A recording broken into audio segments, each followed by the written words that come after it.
Snow White by the Brothers Grimm. It was the middle of winter, and the snowflakes were falling like feathers from the sky, and a queen sat at her window, working, and her embroidery frame was of ebony, and as she worked, gazing at times out on the snow, she pricked her finger, and there fell from it 3 drops of blood on the snow. And when she saw how bright and red it looked, she said to herself, "Oh, that I had a child as white as snow, as red as blood, and as black as the wood of the embroidery frame." Not very long after, she had a daughter, with a skin as white as snow, lips as red as blood, and hair as black as ebony, and she was named Snow White. And when she was born, the queen died. After a year had gone by, the king took another wife, a beautiful woman but proud and overbearing, and she could not bear to be surpassed in beauty by anyone. She had a magic looking-glass, and she used to stand before it and look in it, and say, "Looking-glass upon the wall, who is fairest of us all?" And the looking-glass would answer, "You are fairest of them all." And she was contented, for she knew that the looking-glass spoke the truth. Now Snow White was growing prettier and prettier, and when she was 7 years old she was as beautiful as day, far more so than the queen herself. So one day when the queen went to her mirror and said, "Looking-glass upon the wall, who is fairest of us all?" it answered, "Queen, you are full fair, 'tis true, but Snow White fairer is than you." This gave the queen a great shock, and she became yellow and green with envy. And from that hour her heart turned against Snow White, and she hated her, and envy and pride like ill weeds grew in her heart higher every day, till she had no peace day or night. At last she sent for a huntsman, and said, "Take the child out into the woods, so that I may set eyes on her no more. You must put her to death, and bring me her heart for a token."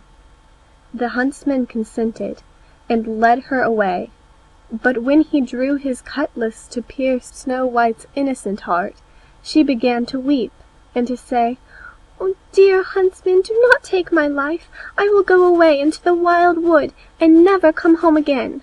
And as she was so lovely, the huntsman had pity on her, and said, "Away with you, poor child," for he thought the wild animals would be sure to devour her, and it was as if a stone had been rolled away from his heart when he spared to put her to death.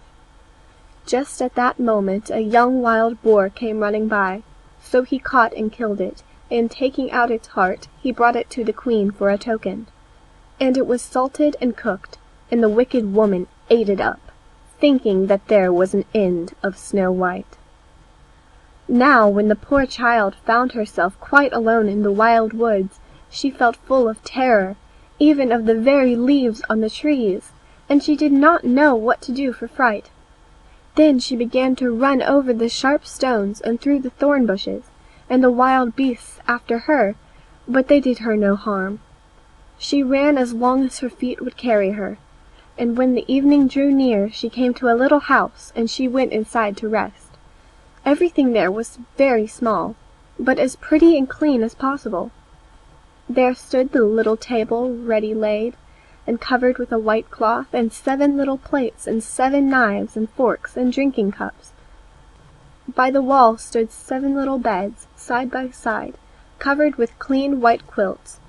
Snow White, being very hungry and thirsty, ate from each plate a little porridge and bread, and drank out of each little cup a drop of wine, so as not to finish up one portion alone.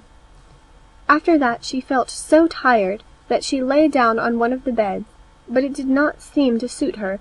One was too long, another too short, but at last the 7th was quite right, so she lay down upon it, committed herself to heaven, and fell asleep. When it was quite dark, the masters of the house came home. They were 7 dwarfs, whose occupation was to dig underground among the mountains. When they had lighted their 7 candles, and it was quite light in the little house, they saw that someone must have been in, as everything was not in the same order in which they left it. The first said, "Who has been sitting in my little chair?" The second said, "Who has been eating from my little plate?" The third said, "Who has been taking my little loaf?" The fourth said, "Who has been tasting my porridge?" The fifth said, "Who has been using my little fork?" The sixth said, "Who has been cutting with my little knife?" The seventh said, "Who has been drinking from my little cup?" Then the first one, looking round, saw a hollow in his bed, and cried, "Who has been lying on my bed?" And the others came running, and cried, "Someone has been on our beds too." But when the seventh looked at his bed, he saw little Snow White lying there asleep. Then he told the others, who came running up, crying out in their astonishment, and holding up their 7 little candles to throw a light upon Snow White. "Oh goodness! Oh gracious!" they cried. "What beautiful child is this?" And were all so full of joy to see her that they did not wake her, but let her sleep on. And the 7th dwarf slept with his comrades, an hour at a time with each, until the night had passed. When it was morning, and Snow White awoke and saw the 7 dwarfs, she was very frightened. But they seemed quite friendly, and asked her what her name was, and she told them. And then they asked how she came to be in their house. And she related to them how her stepmother had wished her to be put to death, and how the huntsman had spared her life, and how she had run the whole day long, until at last she had found their little house. Then the dwarfs said, "If you will keep our house for us, and cook and wash, and make the beds, and sew and knit, and keep everything tidy and clean, you may stay with us, and you shall lack nothing." "With all my heart," said Snow White, and so she stayed, and kept the house in good order. In the morning the dwarfs went to the mountains to dig for gold. In the evening they came home, and their supper had to be ready for them. All the day long the maiden was left alone, and the good little dwarfs warned her, saying, "Beware of your stepmother. She will soon know you are here. Let no one into the house." Now the queen, having eaten Snow White's heart, as she supposed, felt quite sure that now she was the first and fairest, and so she came to her mirror and said, "Looking glass upon the wall, who is fairest of us all?" And then the glass said, "Queen, thou art of beauty rare, but Snow White, living in the glen with the 7 little men, is 1,000 times more fair." Then she was very angry, for the glass always spoke the truth, and she knew that the huntsman must have deceived her, and that Snow White must still be living, and she thought and thought how she could manage to make an end of her, for as long as she was not the fairest in the land, envy left her no rest. At last she thought of a plan. She painted her face, and dressed herself like an old peddler woman, so that no one would have known her. In this disguise she went across the 7 mountains, until she came to the house of the 7 little men, and knocked at the door, and cried, "Fine wares to sell! Fine wares to sell!" Snow White peeped out of the window, and cried, "Good day, good woman. What have you to sell?" "Good wares, fine wares," answered she, "laces of all colors." And then she held up a piece that was woven of variegated silk. "I need not be afraid of letting in this good woman," thought Snow White, and she unbarred the door and bought the pretty lace. "What a figure you are, child," said the old woman. "Come and let me lace you properly for once." Snow White, suspecting nothing, stood up before her, and let her lace her with the new lace. But the old woman laced so quick and tight that it took Snow White's breath away, and she fell down as dead. "Now you have done with being the fairest," said the old woman as she hastened away. Not long after that, towards evening, the 7 dwarfs came home, and were terrified to see their dear Snow White lying on the ground, without life or motion. They raised her up, and when they saw how tightly she was laced, they cut the lace in two, and she began to draw breath, and little by little she returned to life. When the dwarfs heard what had happened, they said, "The old peddler woman was no other than the wicked queen. You must beware of letting anyone in when we are not here." And when the wicked woman got home, she went to her glass and said, "Looking glass upon the wall, who is fairest of us all?" And it answered as before, "Queen, thou art of beauty rare, but Snow White living in the glen with the 7 little men is 1,000 times more fair." When she heard that, she was so struck with surprise that all the blood left her heart, for she knew that Snow White must still be living. "But now," said she, "I will think of something that will be her ruin." And by witchcraft she made a poisoned comb. Then she dressed herself up to look like another different sort of old woman. So she went across the 7 mountains and came to the house of the 7 dwarfs, and knocked at the door and cried, "Good wares to sell! Good wares to sell!" Snow White looked out and said, "Go away! I must not let anybody in." "Oh, but you are not forbidden to look," said the old woman, taking out the poisoned comb and holding it up.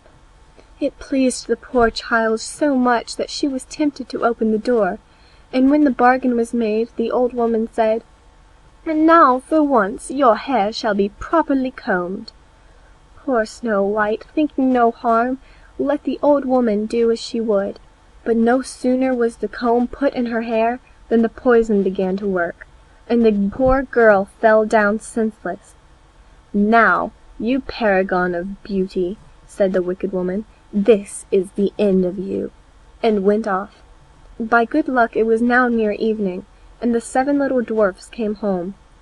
When they saw Snow White lying on the ground as dead, they thought directly that it was the stepmother's doing, and looked about, found the poisoned comb, and no sooner had they drawn it out of her hair than Snow White came to herself, and related all that had passed. Then they warned her once more to be on her guard, and never again to let anyone in at the door. And the queen went home, and stood before the looking-glass, and said, "Looking glass upon the wall, who is fairest of us all?" And the looking-glass answered as before, "Queen, thou art of beauty rare, but Snow White living in the glen with the 7 little men is 1,000 times more fair." When she heard the looking-glass speak thus, she trembled and shook with anger. "Snow White shall die," cried she, "though it should cost me my own life." And then she went to a secret lonely chamber where no one was likely to come, and there she made a poisonous apple. It was beautiful to look at, being white with red cheeks, so that anyone who should see it must long for it, but whoever ate even a little bit of it must die.